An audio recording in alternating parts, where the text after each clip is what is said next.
It is time for a serious conversation about safely deregulating drones.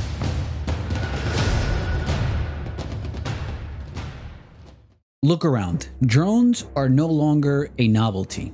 They are tools, they are potential lifelines, they are the future of logistics and agriculture and even our own lives. But here in the United States, our skies remain stubbornly locked down by FAA that seems more interested in clinging to outdated rules than embracing innovation. It is time for a serious conversation about safely deregulating drones. And frankly, the FAA is moving at a snail pace. The Part 107 problem: bureaucracy versus common sense. Let's talk about the elephant in the room. The Part 107 certification. While crucial for commercial operations involving larger, higher risk drones, is it truly necessary for every Tom, Dick, and Harry who wants to fly a tiny sub 250-gram drone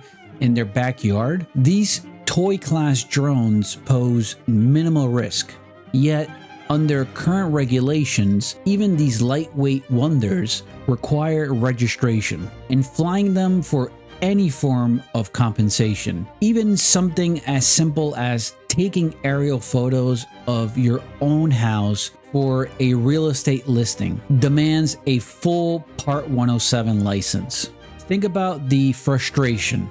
You spend hundreds on a small drone for a bit of fun or a quick creative project, only to be bogged down by the same regulations that apply to someone flying a drone the size of a small car. It's regulatory overkill, and it's stifling the entry point for countless potential innovators and hobbyists. Sub 250 gram, the fly-free proposition, inspired by Argentina. Now, let's look south. Argentina, with their recent resolution 50/2025, has taken a bold and, dare I say, sensible approach. They've recognized that not all drones are created equal.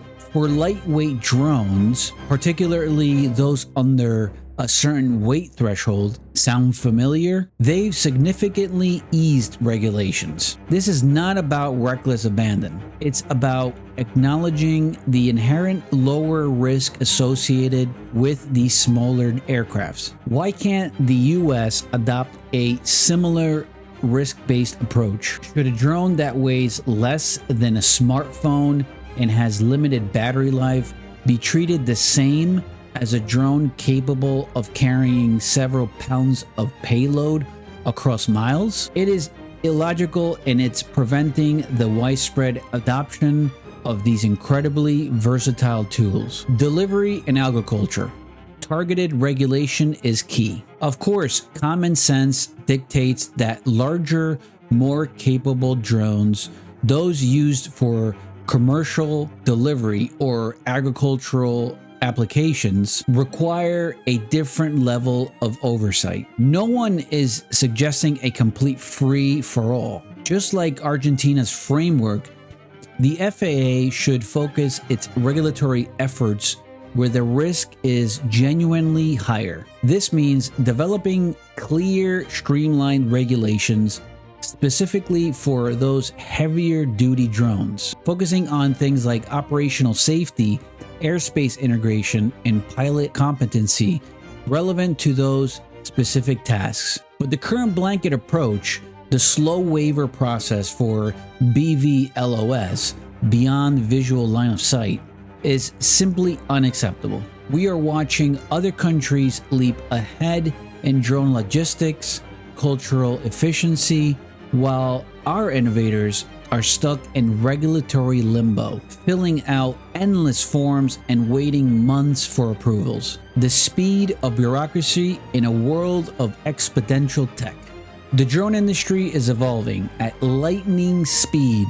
New technologies, new use cases, and new safety features are emerging constantly. Yet, the FAA's regulatory framework feels like it's stuck in slow motion. The process for adopting new rules and integrating drones safely into the national airspace is notoriously sluggish. This is not just an inconvenience, it's a major competitive disadvantage. American companies are being held back, innovation is being stifled, and the potential economic benefits of a thriving drone ecosystem are being squandered. We need an FAA that is proactive, adaptable, and willing to engage with the drone community to create sensible regulations that foster growth, not hinder it.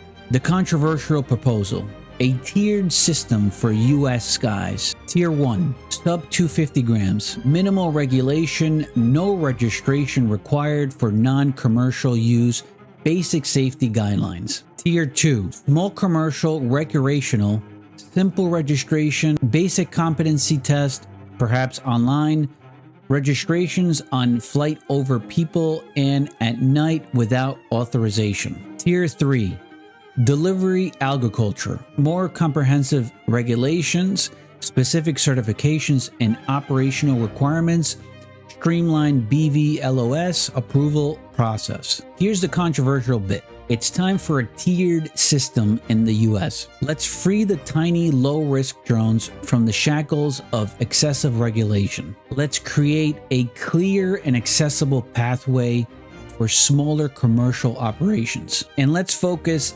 the more stringent regulations on the larger, higher risk applications, but with a streamlined and efficient approval process. This is not about sacrificing safety.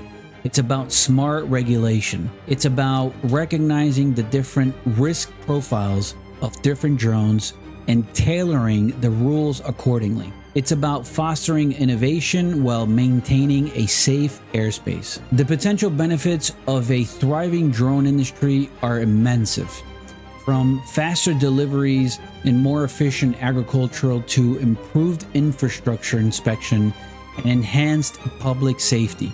Drones offer solutions to some of the most pressing challenges, but we can't unlock this potential with a regulatory framework that feels stuck in the past. Argentina has shown us a path forward. It's time for the FAA to shed its cautious inertia, embrace a risk-based approach, and safely deregulate our skies. Let the drone revolution take flight. Thank you for watching.